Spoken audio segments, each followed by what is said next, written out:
Today, our guest is someone we have been trying to get on the show for months. She is one of the coolest women I have ever read about, heard about, read interviews with. I'm honored, excited to have her on.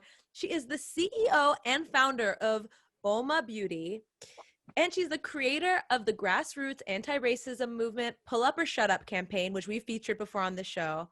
Please welcome to Glowing Up, the fabulous, the unbelievable, the inspiring Sharon Chuter. Wow, that's probably the best intro I've ever received. Usually it's like, oh my gosh, she's gonna say something, So I'm happy. I'm like, okay. Thank you for having me. Sharon, I mean, you're a once in a lifetime icon. You make truly amazing products with Uoma, and we'll get into those later because I'm a big fan of a lot of your products. I was gonna say, I have one of her products like literally within reach, like right here, my makeup bag. Oh, double take. Of course it's double take. Oh, which Caroline, you can see my cheekbones popping. I give Caroline credit. Caroline, you discovered this and she was like, Esther, you need this product. And it's like, talk about when you reach for something, like I always reach for this. You're right. We'll get into it. This is my favorite. There's so much. It's one of my faves too, because I love my cheekbones a lot. I used to hate them.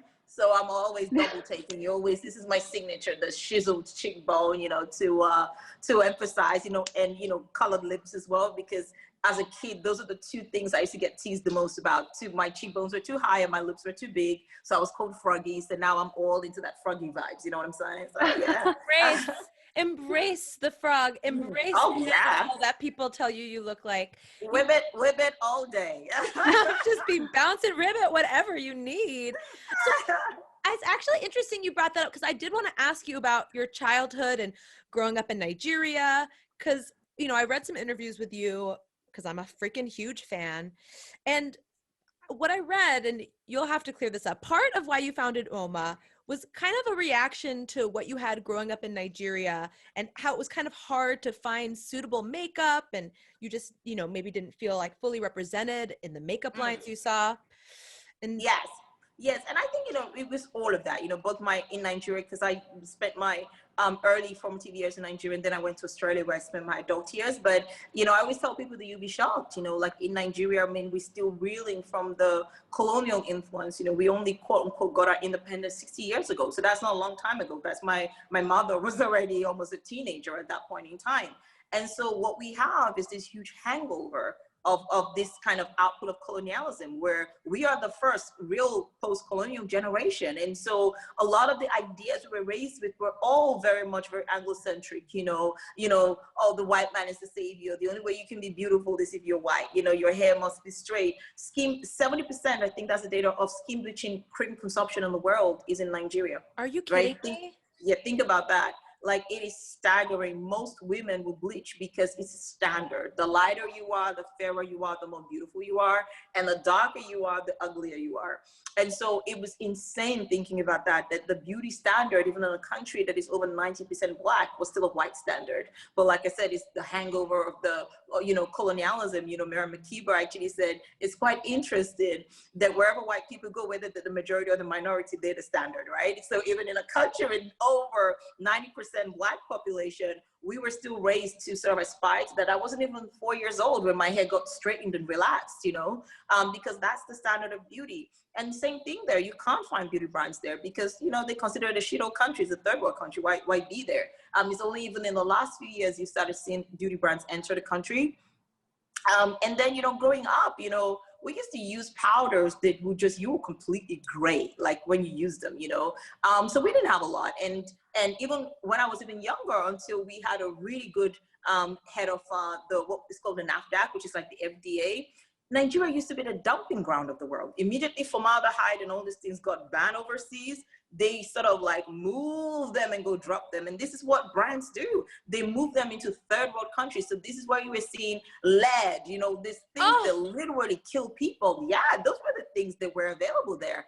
It was unregulated. Like I said, anything that these brands couldn't sell overseas because of regulation, they came down there and they dumped it on people. And people were using these things because it was all they had to use. So, it's appalling when you actually think about, beauty standards. So I talk about it a lot to go, like, it's funny, as a Black woman, wherever you grow up, whether you grow up in America, whether you grow up in Nigeria, Australia, wherever, there's one thing that's common: you don't matter and you're not beautiful. That's what you get told from the day you're born. And so for me, it was really important to reject this notion and reject this idea and start to build. And you know, it takes a lot. Like, I think for me, that's why I set up Uoma Beauty. Uoma Beauty was therapy for me. It took me unpacking a lot. It was literally unpacking, you know. It was why I stopped wearing wigs. You know, I ditched the wigs. I just stopped a lot of things because I had to start truly feeling beautiful. You know, a lot of people come out there and talk about embrace yourself. And I see this even in a lot of brands and a lot of brand founders who go about preaching self-love. And I look at them and go, I don't even think you believe what you're preaching. You know, I don't believe that. All the surgery I'm seeing right here tells me you don't actually even believe what you're preaching. And that was the hardest thing. It's really hard because it's easy to preach to other people and say, love yourself, when you hate yourself, you know? It's so true. Like self-love and all of those phrases, self-care, they've become like commodified, and they've become these like buzzwords that brands have to say. It's just paying lip service to this idea of like embracing yourself and all sorts of beauty. And it's like a brand has to say these things and has to say because that's a cool thing. Exactly. But it's so shallow. Exactly. It was like last year I was watching, you know, this huge person who owns a beauty brand. And she was talking, I was looking at her, you know, talking deeper about authenticity and loving yourself. And I was staring at this person going, there was not one piece of your face right now that's real. Not one piece of your face. And you are standing there telling everybody how they must love themselves and they must embrace themselves like you do. And even in that is that lies again and that fakeness. And it's almost like, you know, for me, it was so important, you know, and it wasn't because I wanted to go and sell an idea of self-love. What the brand ended up being was a reflection of how I was feeling at that point in time, where it was about rediscovering myself, loving myself, going back into my hair, going back into braids, you know, accepting myself, owning my Blackness, walking out every day going, I'm a proud Black woman. You know, I used to be a lot lighter in my skin complexion, and from when I was a kid, immediately my complexion started getting darker because when I was born, people thought I was biracial. That was how fair I was. Like, if you look at my skin, my body does not match my face. Sorry, the lighting is throwing everything out. But my hands, for instance, are if I take pictures a lot of times and I pose, people think it's somebody else touching my face, right? Because of the sun and my exposure to the sun. And it used to bother me, you know, for a long time. When I first left Australia, I wanted to go get glutathione injections. You get them and it lightens you everywhere, right? Because I had heard people tell me over and over again, oh my God, it's such a shame. You used to be beautiful. You used to have that light skin. And so for me, I felt like something, my beauty was taking away from me because I was one of the lucky ones who had light skin. And then I let it go, you know, because that's how people make you feel, oh my God, I can't believe you let that beautiful complexion of yours go. And so it took a lot of strength to say no to that, you know. And even some days up to today, I feel that way sometimes. I walk past the mirror and I'm going, oh, your face is really dark, you know, light. And I'm like, nah, we're not going there, you know. So it's a lot of unpacking. It's a journey, it's a process, but it all starts from the indoctrination you get from when you're younger, you know. Funny enough, you know, back home, they don't teach us about slavery, right? We're in West Africa. The transatlantic slave trade, most of African Americans come from West Africa. We don't learn about slavery in school. Here is the education, the history lesson we get in school. You guys were savages. And then the missionaries came. Missionaries, by the way. And when they came, you ate them. Yeah, you ate them. And they still came to bring you Jesus Christ, this gift. You used to kill twins, and Mary Celeste abolished the killing of twins because she came and showed you guys compassion and what love looked like. That's what we learned. We learned Lord Lugard founded Nigeria because it was around the Niger area. His wife named it. You know, it's all of this indoctrination. So when I was growing up, the very common thing that you heard all the time was, I wish and I pray the colonials will come back because the country was better off when we had colonials. So the reason why I bring this up is, imagine, even in, you know, a lot of African Americans think the issues they have is because they're in America where they're outnumbered. They're a minority here, right? Think about a country where you're the majority, and still from when you're raised, your first education is the white man is king and you are garbage. And that's what you learn. And then you have to live the rest of your life figuring the rest of it out, you know? And so yeah, so for me, that's really what really stirred all of that. Those were my formative years that I sort of had to, of course, at the time you're going through it, you don't really think much of it. And then as you get older, like for me, I hit 30 and then I started to unpack. And I realized I have a lot to unpack to actually get me where I am today. Wow. That is like, you're like, well, where do I continue? I know. It's so interesting. And I'm so glad that you're telling us all of this, because it's kind of things that we hear, you know, and it's things you kind of hear subtly here and there about, you know, beauty standards, but just hearing it from your perspective and how you grew up dealing with that and how you're still like working to fight that is really interesting. And obviously it's relatable for so many people, and it just sucks. Marginalization is so layered too. It's not just one thing to have the beauty standards be fucking with your head, but it's so embedded in a whole system of like means of marginalization, whether it's like, you know, what's taught to you in school, or like what the, you know, what you see on TV, or what you learn when you grow up reading, and like what the people around you believe. It's like, it's not just one thing. It's like, it's a really impossibly big problem that can be systemic is the name for it. Systemic. So that's why when you talk to people about systemic racism and they talk to you like you're wearing a tinfoil hat, you know, like you're crazy, like you're making it up, you're being divisive and you whatever. It's like you can't even see it, because that's why it's called systemic. Everything around you has been built this way, and not just today. It's been built that way for 400 years. And for what? It's not because white people hated black people. That was not how this all started. It started with money. It's because the slave trade was just huge money, and you cannot be selling people to other people in mass at the scale it was happening and humanizing them. It was very important to turn these people into plain and simple agricultural equipment. And so over time, the story changes, right? Because as it's going from generation to generation, it goes from, these are, you know, I mean, West Africa, we had some of the biggest kingdoms. We had the Songhai kingdom that was booming, thriving, you know, huge society. I mean, there were Italians, there was Spanish in Timbuktu. There was, nobody knows his history. I only know it because I took my time to go dig for it. I went to go find old scrolls, and you can't even find them. You have to like go into like history and museums, you know, like for me, I had to go start digging up things like the Tariq el-Fatash, which is the Timbuktu scrolls. Most people don't even know what that is, you know? And that's the kind of places you really start finding the history. You know, it's, you really have to dig into this old things to start learning about yourself. I had to do that to learn about my history. Most people in my country don't even know. They don't even know about our kingdoms. Most people don't even know who Mansa Musa was, who is the richest man that's ever walked this planet. And he was from Mali, West Africa, right there. Nobody talks about these things because they had to take everything away from you to justify you being an agricultural equipment, right? They had to do that, and they had to defend that. And then from the first generation that probably did that, they probably knew that, oh, we have to do this. And then from that point on, at a point, you erase it completely, and you just continue to be an animal, an agricultural equipment. You have no value. You're as good as, I mean, people even treat the agricultural equipment better than the way black people were treated, you know, in this country, you know, and on and on. And think about that. After 400 years, everything is lost. People don't have context. 400 years is a fucking long time. Everything is lost.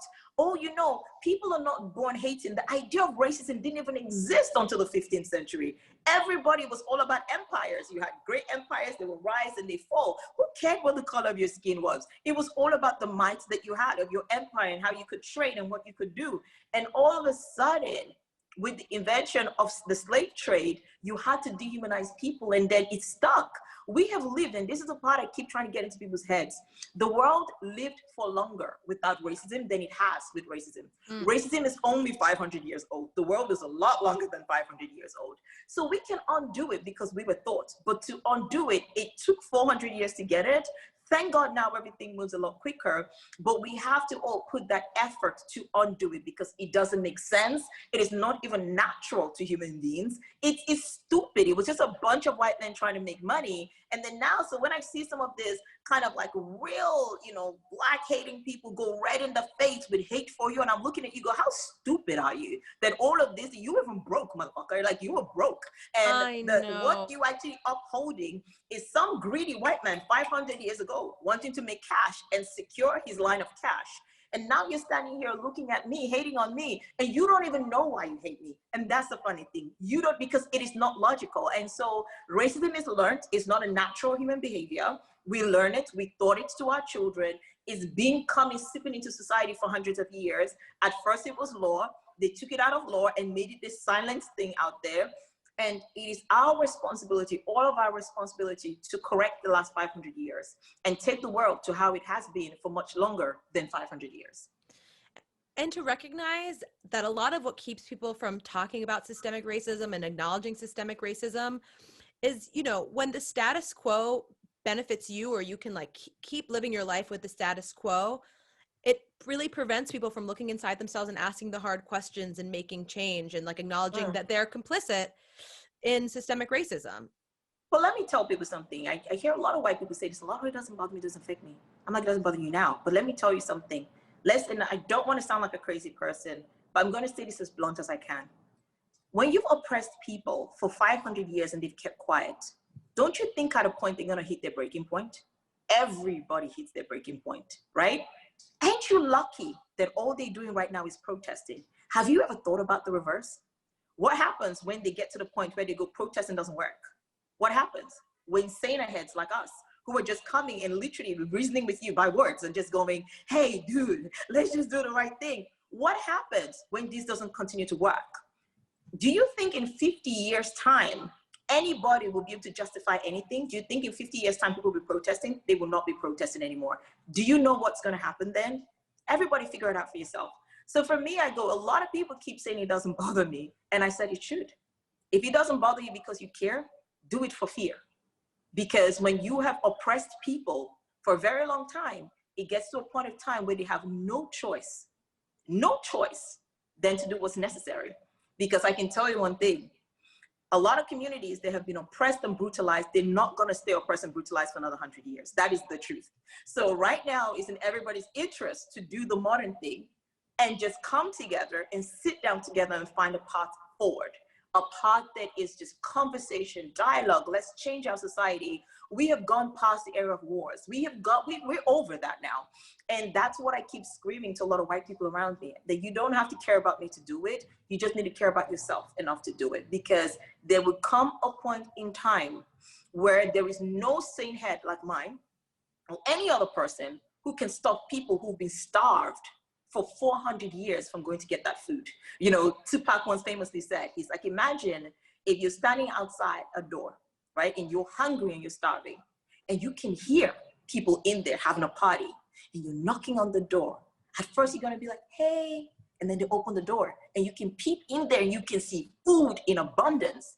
And you go, can I come in and eat? And the person goes like, no, there's no food, nothing's going on here, bye. And you close the door and walk back. You know, what's the person gonna do? They're gonna knock again and go, hey, please, I think I see food, right? After time, at a point, they're gonna be banging that door, and at a point in time, they're gonna be tearing that motherfucking door down, right? They're gonna be beating your ass, and they're gonna be taking that food, right? So people should continue to think about this. And like I said, I don't wanna sound crazy. I don't wanna sound like that person, but not enough people are thinking about it that way. If you do not resolve this, 40 million people are not going to continue to starve and just sit there begging for your mercy for longer. Whether it's now, whether it's 50 years time, we have to all come together collectively and know that what is going on right now, it is not sustainable. It is the precursor to a civil war. And this country, even when you see how divided the country is this year, right? When last did you have an election and people were bordering up their stores? When last did that happen, right? It hasn't happened. I don't know when that's happened in America, where people were literally, I gave everybody the day off and 2 days off because we didn't know what was going on. This is reaching a fever pitch, and we need to tone that down, and we need to reach a resolution. The calmer heads, all of us, the camel heads, have to find a way to get a resolution to create a good path forward. Because if we don't, what scares me is what's going to come after that. And that's what we need to avoid. So a lot of times I have a lot of white people who scream, oh, it doesn't bother me, that's why. And I go like, oh my God, it should bother you. Because if this country went to a civil war, do you know who's going to suffer the most? The people who have plenty. Because you're used to plenty. The people who have nothing are going to be like, it's status quo. I had nothing yesterday, I have nothing today, so oops. You know, so like I said, I don't want to sound a little radical or whatever. I just always try to stick that idea into people's head to go, to be honest, the fact that Black people have suffered almost 500 years of oppression and all they're doing is going to the street with a play card protesting, right? Give them a fucking medal. give them a Nobel Peace Prize, because, I mean, just when you tell people wear a mask and white people are already going into stores and shooting people because they didn't want to wear a mask. I know. Think about it. They wear a mask to stay alive and keep other people alive. People were so mad, they went into stores with guns and were shooting people up. And you have sat on another person and oppressed them for over 400 years. And you are pissed off because they had the nerve to hold a sign that says, Black Lives Matter. Like there's a word less than matter. And you go, how dare you say matter? If I said my dog matters, nobody will argue with me. They're like, of course your dog matters. But you put Black in front of it and said matters, they're like, yeah, how dare you? Then when you say that, it means you mean I don't matter. How the fuck does that even make sense? So yeah, so that's my thing. It's like white people say that a lot and they go, oh, it's not my problem. And I'm like, it should be. It should be. And if you're smart, don't do it because you love Black people. Do it because you really love your house and you love everything around you and you love this beautiful, peaceful society that we have fought for and we have built and by blood and sweat. You know, this country was built on the back of slaves. Nothing that exists today would exist without those people. And it's high time to give them their share. That's all they're asking for. They're not asking for more than their share. They're just asking for their fair share. So I'd love to talk about, you know, you're talking about change and you're talking about accountability. And this is, to me, what pull up or shut up is about. Yes. In a lot of ways. And, you know, I don't want to put words in your mouth, but it's my understanding that you believe that, like, in the same way we were talking about before, brands are so about paying lip service, saying things, and especially, you know, in the weeks after George Floyd's death and Breonna Taylor's death, when we were seeing every single brand post a Black square, post some sort of like social media post, aligning themselves and saying the right thing, you know, and it's good and nice, but, you know, your whole thing is, you know, sure, you can say you want change, but if you actually want to drive change, you've got to turn your solidarity into action. You got to really, and the large part of that is accountability, which is kind of where Pull Up or Shut Up came from. And it's basically your campaign where you ask brands to release their total number of Black employees at their companies and to identify the levels at which those employees sit. Exactly. Wait. You started that? Yes. Oh my God, that's such a huge deal. No, thank you. It's a huge deal. It's amazing. Yes. And it's like a movement. I remember it got like 100,000 followers like in a minute. It was just clearly like, you know, because it's such a real, it's real accountability. It's put up numbers. Like, let's see. Exactly. You're talking the talk. Exactly. And go ahead. You know, for me, when people say brands were in solidarity, are you in solidarity? Are you? A Black square, is that solidarity? You know, are you standing with me because you posted a Black square? Imagine the same person who's stabbing you, right? According to Malcolm X, somebody stabs you and they pull the knife out 1 inch. Are they in solidarity with you? You literally just stabbed me. And then you go like, oh, I'm just gonna take it out 1 inch. And even with this post that these guys were doing, it wasn't even that, it was lip service. It was, once again, profiting and commercializing people's pain, right? Which is not okay. I always use the example Nike. Oh my God. Before anybody talks, they don't drop a new campaign for you. Don't do it. Adidas reposting it, the whole world. This is gold standard. This is what solidarity means. No, that's performative. Nike, you've been collaborating with Black people for ages. You got Jordans. That's over $1 billion brand. Seriously. Who's running Jordans? Who is buying Jordans, right? Who is actually profiting of it? This is a company with a leadership team that is 77% white. Oh. 77% white. And they're the first people to give Colin Kaepernick a deal. Is it because you care about Cap or because you know the Black community were riding in Cap, right? So that's the kind of things that we have to really bring to light in terms of this kind of performative activism that is exploitative, because it has nothing to do with the activism. It has everything to do with the commercial gain from it. Look at Procter & Gamble, another example. Who makes more heartwarming commercials than Procter & Gamble? I mean, for years they've been making anti-racism ads and everything. When it came to how many Black people you employ, they released number at a general. They only gave us the leadership number. They wouldn't even break down the employees. Procter & Gamble's board held them at a standoff, the shareholders, and said, we want to see meaningful data reported to us, your shareholders, so that we can see the steps you are taking and where your diversity efforts are falling through. They refused to. The same company that has brought you the biggest commercials, they're one of the biggest advertisers, and they have done the biggest commercials and promotions about racial equality, oh, the Black man. So we're only good when you continue to perpetuate the stereotype, you know, of us being charity cases. We're only good when you want to donate $1 million. Don't donate to me. I want that seat on the table because I've earned it and I need to be there, right? It's not too much to ask. So I think that's what this was more about. It was taking people away, because at a point, all of them, they became like, you know, comparing size. I donate $1 million. I donate $5 million. And everyone was like, amazing. I even was seeing pages that were popping up and listing all the brands by their donations so that consumers can shop based on that, because that was the social equity. And that's what they wanted to do. And so I was like, no, not this time, guys. We're not, no. You cannot, it's one thing for you to have been upholding this systemic racism, upholding white supremacy, because when you look at the numbers on Pull Up for Change, if that doesn't tell you, once again, you know, sometimes people are so shocked by words. You know, you say white supremacy, they think about KKK. That's not what we're talking about. This is why this has lasted for so long, because people go, I can't be a white supremacist because I don't wear a white thing and I don't go about burning Black people. No, but you sit there, you starve Black people of economic opportunities. You sit there and create a hierarchy and a pyramid in your companies where at the bottom, that's why I told them, remove warehouse roles and remove retail, and that's what shook them. Because normally they'll report and tell you, we have 20% Black, yeah, but they're all down there in your warehouse picking and packing stock, right? So it was like, as the pyramid starts going up in organization, it gets whiter and whiter and whiter, regardless of race. This is not just even about Black people. As it keeps going up, if you look at call center roles, if you look at retail roles, if you look at warehouse roles, it's Black, it's Latina. Those are the people that are doing those jobs. You know, white kids don't want to do it, right? And then as you invert that and go to the top, is all white people there. How did they get there? Why is this an exclusive club that only you are getting there? We know the answers. There are many reasons. There unconscious bias, which plagues everybody. We know that even in succession planning in organizations, 77% of people are more likely to pick people of their own race and gender. It's even the reason why women have problem getting up there, because it's a natural human instinct to bond to somebody who also plays golf, to bond to somebody who plays lacrosse, to bond to somebody who was in your alma mater.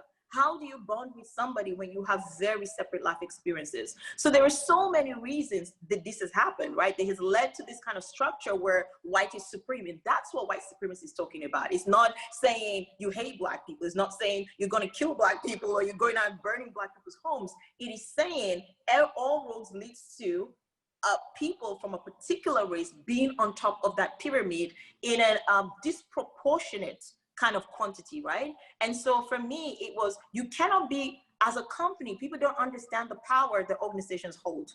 When it comes to having a truly integrated society, until these organizations start employing people, we're not going to be integrated. I live in Beverly Hills, I'm an anomaly. So people ask me if I'm the dog walker, if I'm coming to clean the house, right? Because they're not used to having Black people who are not celebrities live around here, right? And so if companies were employing Black people at the rate they should, my neighbor will be used to having a Black person live next to them. They will know that I'm a human, I'm not threatening and all these kind of things, which means when police see Black people, they're not gonna run with the guns blazing to try and kill you because they just believe you're a thug, right? And this is how it all ladders up. And I felt like when the Black Lives Matter movement came out, everybody was fully focused on police brutality, which for me is an effect, is not a cause. And I really wanted to start taking people's attention to the cause, and corporates played a huge role in the cause. Corporations we live in a shareholder democracy. Corporations run our country. It's a capitalist economy, right? Yeah. 100%. And a ton of major industry players have participated and given over their numbers. And I just want to ask, like, Are there any big surprises that stand out to you in doing this campaign, or it's not really. Actually, I had positive surprises, not negative. I expected the numbers to be abysmal. I've been in this industry a long time. I knew what those numbers were going to look like, right? I think, to be honest, I had some positive surprises. Like Kylie was a positive one, 13% on population parity. Yo. And wasn't Kylie one of the first brands to pull up and like voluntarily?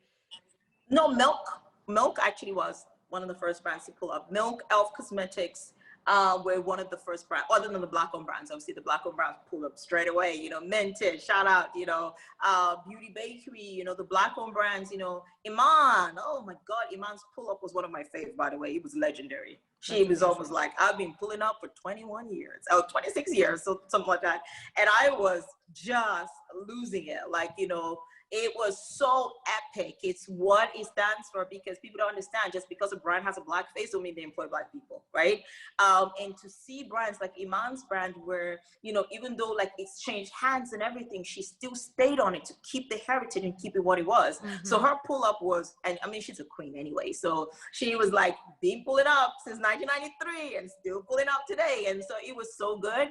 So yes, the black owned brands went first, and then you had the other brands that came through. But yeah, there were some positive surprises like Kylie. I respected MAC's numbers because MAC's consumption, they have a lot of black shoppers. So I love the fact that Estee Lauder released the number as a conglomerate, and MAC was one of the few that then broke out and they released theirs independent of Estee Lauder. Wow. And I respected that. A lot of work to do in leadership level, and a lot of work to do there. But I respected the fact that they respected the black community enough to know that you supported us for many years. And we respect you enough not to just allow ourselves to be grouped into a conglomerate and actually stand out. So I really love that that MAC did that. I appreciate that. So there were many, brands. And also, I really appreciate a lot of founders. A lot of founders, this was tough on them, especially of small, medium-sized businesses who felt like, the thing with beauty, some brands look a lot bigger than they are. Just because a brand has 1 million followers doesn't mean it has 100 people working there. Some of these brands have 1.2 million followers, but literally have only 4 people working there. Wow. And I thought it was courageous. A lot of those founders still pulling up, and some of their numbers I didn't even publish because I knew that people won't understand. Immediately people see that, oh, I don't have any black people, they're going to go off without context that there's only 4 people in the company. So I respected those people a lot. Wow. Wow. And I remember reading an interview with you that for a long time, surprising to you, Fenty was silent. And I wanted silent. I wanted to check it. I wanted to check in on that because that's really interesting to me. I know Fenty's owned by LVMH, I believe. LVMH, yeah. So maybe LVMH shared their numbers, but it's interesting. No, they didn't. Oh, aren't you a former employee of LVMH? Yeah, exactly. So that's why it was a given for me.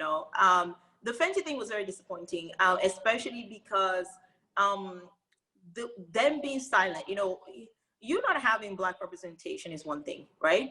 But you at least having the decency to own up to it, especially I know why, because their brand stands for inclusivity. So it almost it's embarrassing to them, right? It's embarrassing, and Rihanna is the big pillar of the black community. But I think it's really important, and we were trying to really make that very clear to people. This is not Rihanna, Fenty, 2 different things, right? She's not sitting in the office hiring people, right? She's not doing that, right? And what we realized very quickly was that her fan base actually thinks she is, right? It's what we found out. And that's why I stepped away from that conversation, because I realized for her fan base, it was almost like a betrayal. And so I understood why she was hesitant to come and talk about that, because that has to be a conversation that goes hand in hand with explaining the can-do deal. And, they've made this deal super murky. The fashion deal is very straightforward. Mm-hmm. The Fenty Beauty deal is incredibly murky. And I'm disappointed that LVMH do that, because it's almost like they made it super murky because they knew they had to get that black dollar, right? Mm-hmm. So the fashion, they were very clear. It's a 50-50 deal. Rihanna owns 50. Wow. Fenty Beauty, cricket. They've never told anybody what she actually is getting from that deal, right?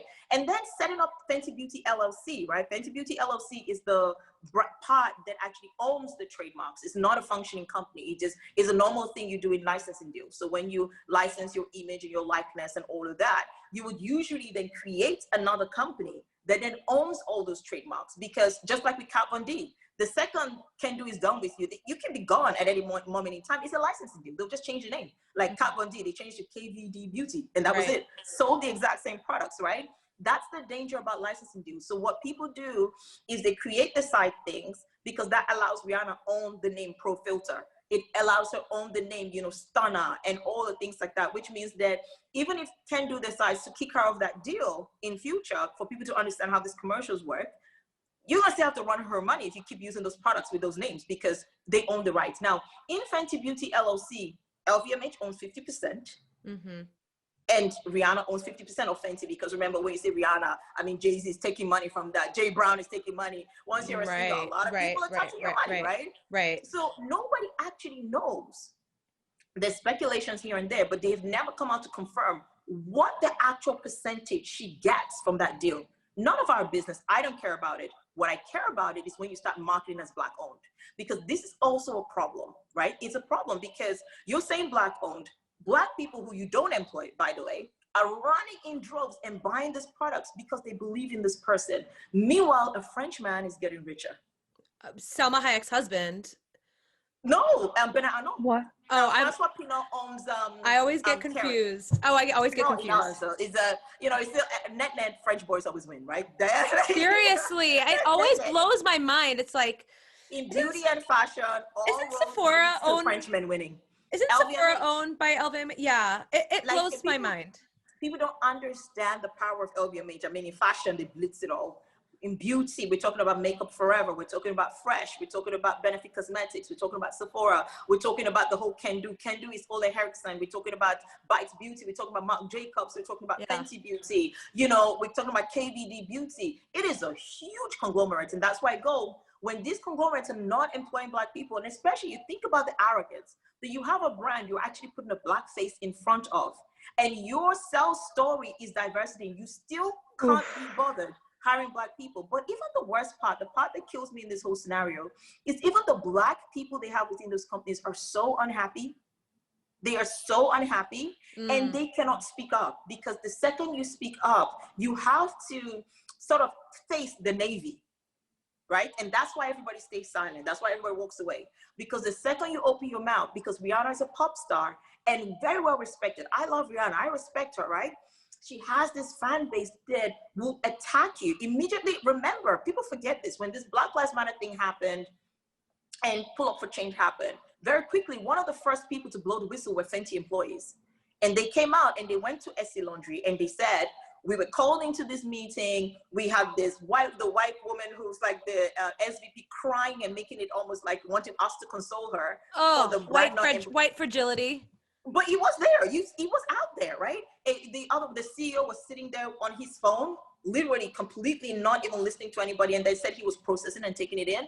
They were the first people to speak out. Nobody listened because of that immunity. And that's what empowers LVMH to be so arrogant, because they know, for instance, in this situation, they didn't have to pull up. They had Rihanna immunity. Nobody can touch it. And for me, a lot of employees, and this one just Black employees, a lot of white employees, a lot of Asian employees came to me with so much information. They were like, finally, we feel like you're going to be the one who has the courage to actually do this. And up to today, I feel really bad because I feel like I let them down, right? Because I didn't follow through.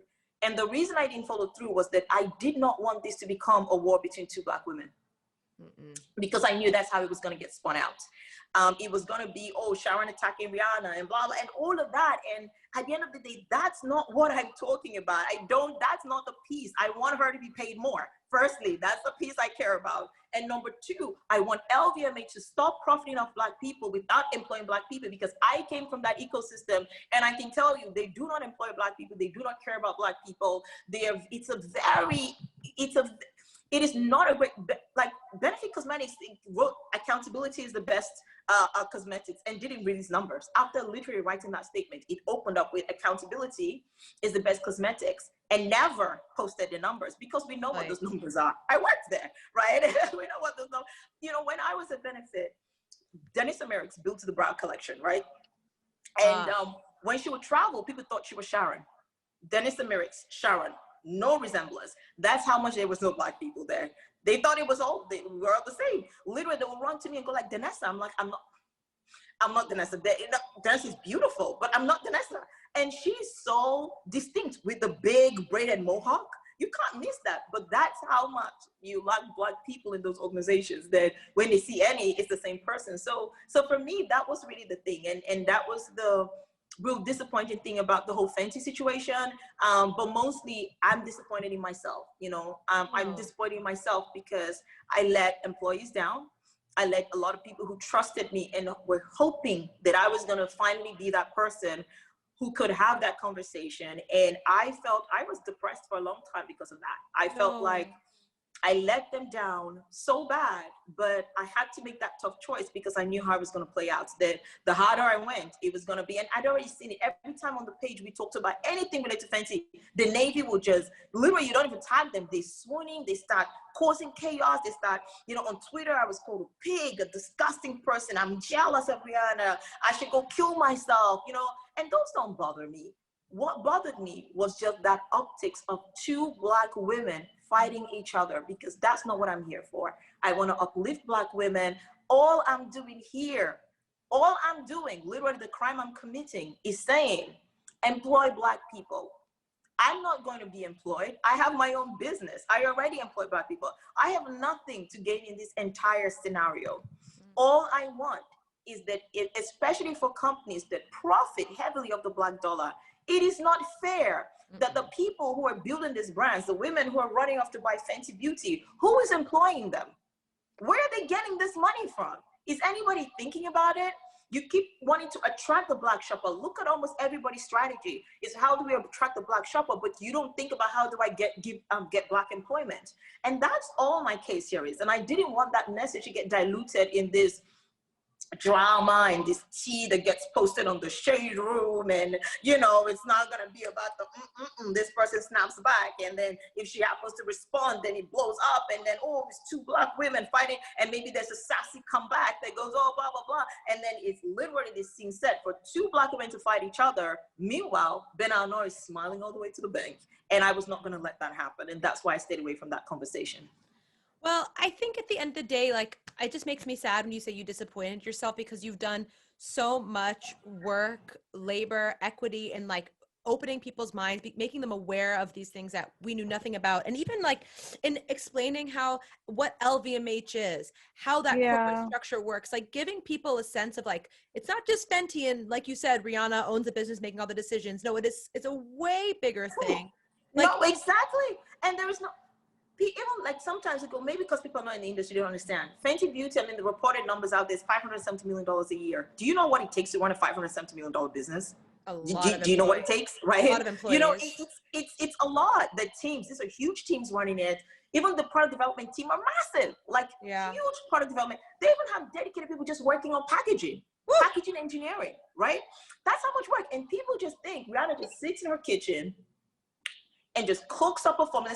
And that's why I go like, the problem is not Rihanna. The problem is the expectation. And unfortunately, it has not been corrected. You know what I mean? Like, it's an expectation that started and just kept going worse and worse and worse and worse, you know? And then people, it's like, think about it. In 2017, Rihanna launched Savage times Fenty, another huge company, and Fenty Beauty. How is it possible her fans think, and that's why I go, the problem is not her, the problem is her fans, who are, is this delusion that somehow, and that's the problem, that's why they end up making celebrities depressed, because they put this expectation on you that is not realistic, that one woman will be able to run a fashion house and be the head designer, and they think she's cutting the fabrics and sewing it herself. And then in the same vein, go and make your beautiful cosmetics. Cosmetics take a year plus to make any product, right? And then she's following through. She's looking at formula. She's understanding stability testing. She's hiring people, you know. She's looking at the financial reports. Then she goes and, you know, also creates lingerie and then runs the company as well. And then is hiring and firing in a lingerie company, and then acts a movie. And then y'all are still trolling her for an album. And then she's on magazine shoots. She's literally, it's like literally, are you guys even thinking about it? I run one company and I work 20 hours a day. 20 hours a day, one company. Imagine doing all of that. And my company is not doing 570 million. And I work 20 hours a day. So I think it's a very unrealistic expectation that unfortunately, I feel like it's so silly, you know? And so it puts the celebrities under pressure, because it's almost like you either disappoint your fan base by telling them, you know, I'm involved. Like, I mean, she's involved, you know, like she approves a lot of things, but there's a difference between going and sitting in a lab and creating a formula yourself and doing all that work yourself, and somebody presenting you a few options and you going, I like this, I like this, I like that. You know, that selection process is like the tippy tip of the iceberg, and the main iceberg down here is looking through, you know, like, I can tell people because I'm doing this myself, right? Yeah. Sometimes you're creating a product and you're having to review hundreds of formulas, and then you have to start reworking those formulas. You know, you're reworking it, you're testing it. My skin always is scarred because I'm testing formulas. I'm putting them on my own skin, which product developers don't do, but I do. That's how passionate I am about the stuff I'm putting out there. And that takes time. That's why I don't sleep, because from looking at numbers, I'm like, today, I started my day today at 3 a.m. in the morning. I'm still going, because I do business with Italy, I'm doing business with the UK. So you're sitting there, I'm screaming out of freight because my freight has not cleared and I have a big delivery I need to do next week. And a retailer is screaming down my neck. You're dealing with that situation. I'm implementing new business processes because my business is changing, and I'm orchestrating how that's gonna change. I'm creating new products. Literally, if you look at my face of makeup today, most of the things on my face has not hit the market. I'm testing them myself. I'm writing the notes. I'm studying, I'm reading paper and scientific paper to educate myself more, to understand what is this chemical? Why does it need to be outside my product, or why is it in my product? It takes a lot of work. And I think it's disrespectful to that person to expect them to be doing all of that. I don't have to release music. I don't have to release music, right? I don't have to go act. I'm not having to be booked by an agent to go show up and do a magazine shoot. So imagine if I had to add all of that to my day. I won't be able to cope. Most human beings will not be able to cope. And so I think that's the problem in that. And that's why transparency is key. It's one of the things we're fighting for now. For any business to market Black owned, you must be truly Black owned. You must own at least 51% of that company. Because you cannot, people cannot, you know, this, and it's not just here, it's everywhere. This is not exclusive Fenty. A lot of brands now, that's how this conglomerate are getting away with it, because they are out of ideas. So now they want to, like, you know, create this, get this dollar from the Black consumers, and they just go pick up Black celebrities and Black faces and then go, it's their brand.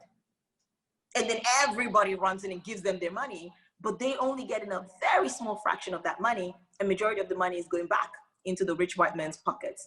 And we have to change that. So like I said, yes, I was disappointed in myself, because probably I should have gone harder, probably I should have done more. But at the end of the day, I was very, very productive, that I did not want this to become a Sharon versus Rihanna thing, because it is not. I love that woman. I'm a Navy. I love her music. I don't know her personally. I love her as much as you can admire somebody. Let's use that word. Admire the work she does. Admire her music. Admire her badass nature. She's super badass, you know? And I love all of that. And I just did not want just it to be, once again, what happens to us, you know, whenever something happens, they pit two Black people against each other and all the white people sit and eat popcorn whilst you tear yourselves apart. And I was not going to let that happen. It's really interesting, because it's just, there's a difference between when you say you want to support a Black owned beauty brand. Let's say there's clearly a difference between supporting brands like yours and supporting something that is owned by one of the biggest corporations, or mostly, or, you know, somewhat owned. And it's hard to conceptualize that, right? Like, because when I do go through my makeup and I'm like, how much I need more Black owned products, like what isn't. And I even before this conversation, I didn't really know how to categorize Fenty, because Fenty is a Black woman is the face of it, but I don't really, it's hard for, I know LVMH is, so I don't know. I know I'm just making more nonsense, but like, I do really, it's a weird thing. I don't know. I appreciate you putting it into context and into perspective and bringing the real on what's really happening. Because when Fenty launched, it was like the 40 plus shades. This is the brand. They've done more for the Black community, like in terms of a makeup brand, than anyone else. It's just important to understand the context of what's really happening and where the money's moving and like what's really happening. But when you follow the truth of that, when you come out of marketing campaigns and the corporate bullshit, right? Yeah. Fenty's been managed by Ken do Kat Von D, Ken do Marc Jacobs. How do you say you care about inclusivity as a company? LVMH can do. You have one brand with 40 shades and your other brands don't have them. How does that make sense? Make that make sense. Right. Right? It's a choice. It's a marketing. So it's a market. Yeah. It's marketing. It's marketing. And it's, I'm going to get killed for saying this, but it's the truth. It is marketing, because if you truly cared about it, how can you be launching a Black-owned brand with somebody as prominent as Rihanna, and you don't employ Black people into that team? Doesn't feel right. And you didn't even think about it. And you knew when you went out there, Black women were running droves, but it didn't occur to anybody in that ecosystem to go, this is actually morally not right. This is morally not right, that we should have a brand like this. And like I said, the money is still being funneled. The majority of the money is being collected by white folks, either in employment or either in ownership, right? And so the least you can do as a brand, and even after they launched, and so how much the Black community supported that brand, the least they can do was to have prioritized Black employment and gone, no, you know what? These people are giving me stuff. That's what you do when you truly care, right? These people have given me a lot. Yeah. I should at least go hire Black people. Up till 4 months ago, the most senior Black person in Fenty Beauty and Can Do as a whole was at a senior manager level. Mm-mm. They only hired the first director level Black person a few months ago. Mm-mm. Think about that. When the brand launched, and I found this afterwards when the employees started talking to me, there was only one Black person in the entire business. I didn't know that when I did this. If I had known that, I wouldn't have even used the name Pull Up, to be honest, because you know what I mean? Like, I didn't know. I knew it was gonna not be great, but I didn't know how bad it was. And immediately that campaign went out, their employees were the first people to contact me, going, Sharon, you gotta talk about this. This is bad. The employees are hurting. The employees feel bad about it. This is not just the Black employees. The other employees that weren't Black were reaching out to me going, I feel bad when I come to work because I feel like this is a pack of lies and is exploitative, right? But nobody wants to talk about it, including me. And that's why I say I'm disappointed in myself. And so it's really sad. It's really, really sad. But, this is much bigger than that. I don't want to spend more energy talking about it. No. Yeah. It is much more bigger than that. I just want companies, if you profit off the Black community, you even have a bigger obligation. That's why I go so hard on Nike. That's why I go so hard on Adidas and these companies that I keep mentioning over and over again, Fashion Nova.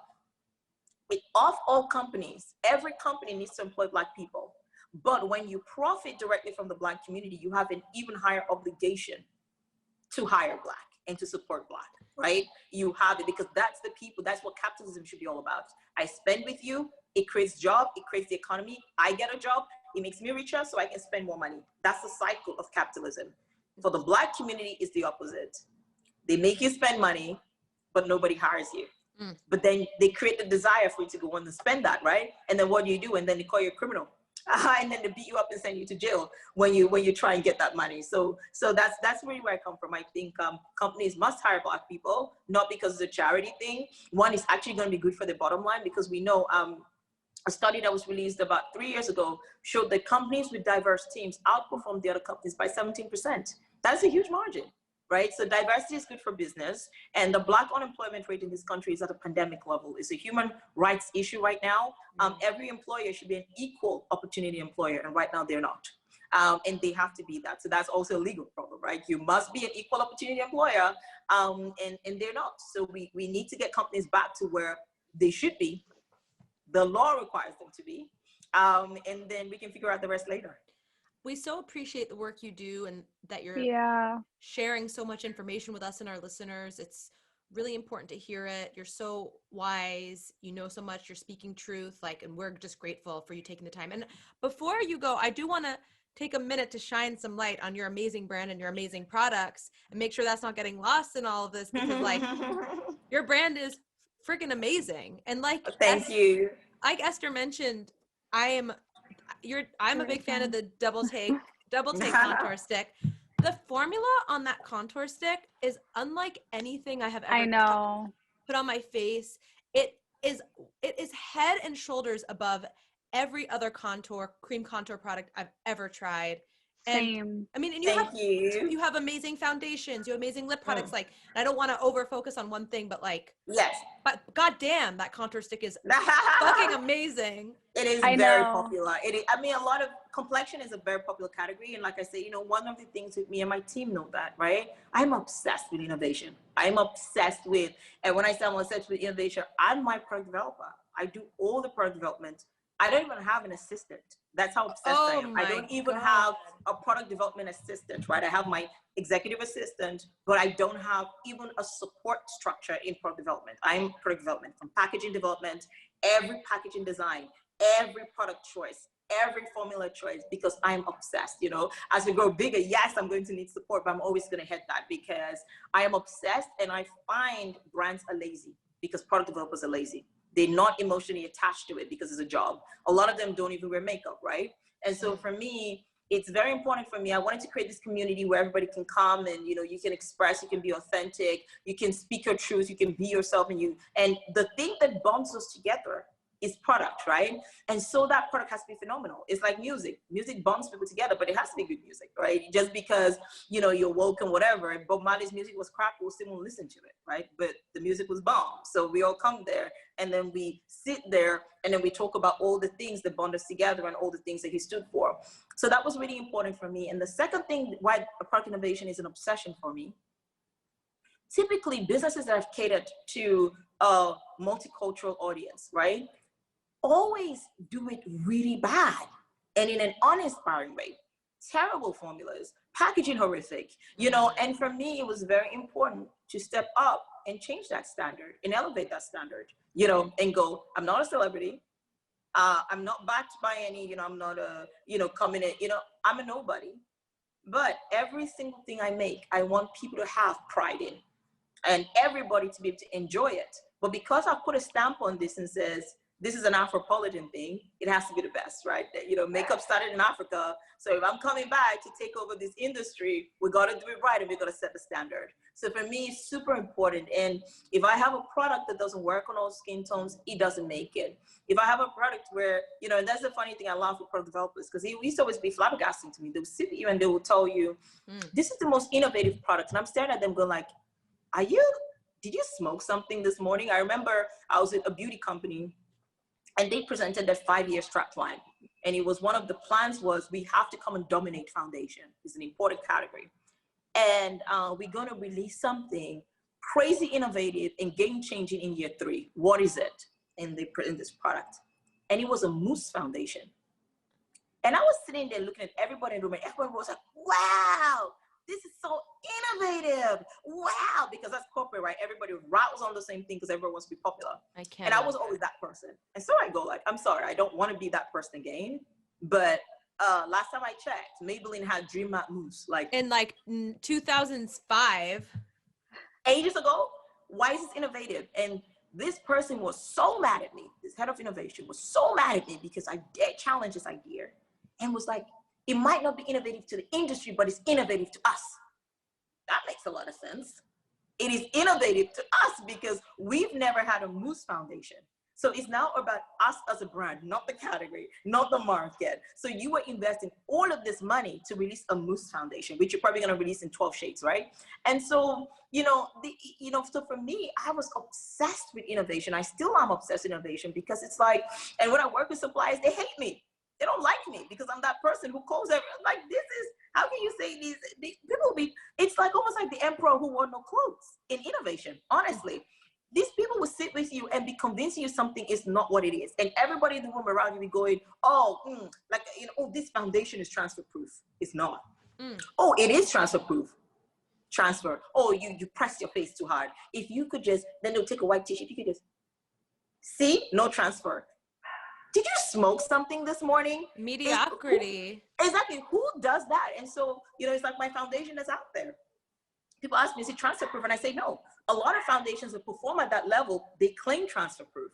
But I go, you're going to come out. Like, I didn't want it to dry up your skin because to make it that way, it doesn't transpire like that, you have to be extremely drying. So I think for me, yes, I love it when I hear people really appreciate the product because a lot of people know us for our messaging, but that's what gets people hooked. Like we have a very high return customer rates. We have a very high loyalty customer rate because when they come in beyond the message and they try the product, they get hooked.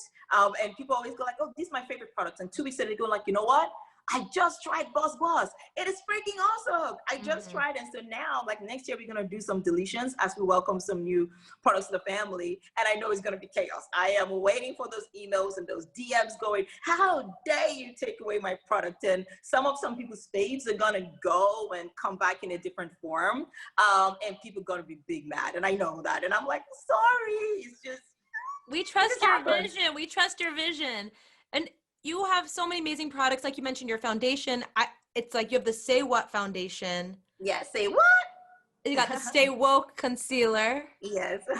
And I've heard such good things. Like on my list, like I'm gonna do some holiday shopping with you guys and stock up because everyone loves Uoma. Like loves. The foundations was really game changing. It was the first time anybody said different skin have different needs. You know, what you use for your foundation should be what I use for my foundation because my skin is different and that's science, right? But everybody just focused on shades because that's inclusivity. You have a large, big shade range, right? And for me, it was like, no, inclusivity goes beyond that. Inclusivity is, and diversity is that, allowing people to show up as themselves and yet giving them a seat on the table. And that's what we did with that foundation, to go look at all the different skin color groups and go like, okay, here are the unique things to you. Then make a foundation, change each of the formulas. We have 6 custom formulas, and then infuse it with skincare because for me, beauty has to, go run all the way deep, right? If you're gonna put a product on your face for 12 hours, it should be doing something other than creating you more pimples, right? So we infuse it with skincare. The finish is just this beautiful, like it's radiant, yet it's matte, and people like always get stuck on that. It is lightweight. When people first pour it out a lot, I hear them go like, ooh, it's liquidy, and they put it on and they get that coverage and they go like, how is this happening? Which is why we call this Say What? Because when people use it, that was their reaction, like, what? Really? And it's a foundation that the more people use it, they get to dig in more. And so it was so interesting when I launched that product and we started winning all these awards. We're like, oh my God, we've never seen this before. I was like, really? It seems very intuitive that, different skin have different needs. And so that's what I love. That's what I love. And that's what I love about, when we create products, because we don't corporate tick box. Same thing, we just launched a mascara. And it's truly a one mascara to suit them all because nobody cares about people with short lashes, right? Nobody does. So everybody makes these amazing mascaras. Meanwhile, a lot of Black women have short lashes that are tightly curled up. A lot of Asian women have short lashes that are thin and fine and they find down dead straight. And people, you either have to use a combination of mascaras or no mascara at all. And so every single time we innovate, we're looking at everybody's unique needs. And whereas a lot of people go inclusivity and they stop at foundation, we look at that in every single category in the true sense of the word, which is about, and for us, we don't look at inclusivity, we look at individuality, and we look at creating things that enables people to turn up as their best self. And your best self is you, not me, is you. I'm loud, I'm crazy, I'm a weirdo. You don't have to be all of those things. And when I create products, I want products that allow people express themselves in their most authentic form. And that's what I do. Sharon. That is so incredible. I'm so inspired on so many levels. Thank you. And we know you're a busy woman who works 20 hours a day, so we do not want to keep you one more second.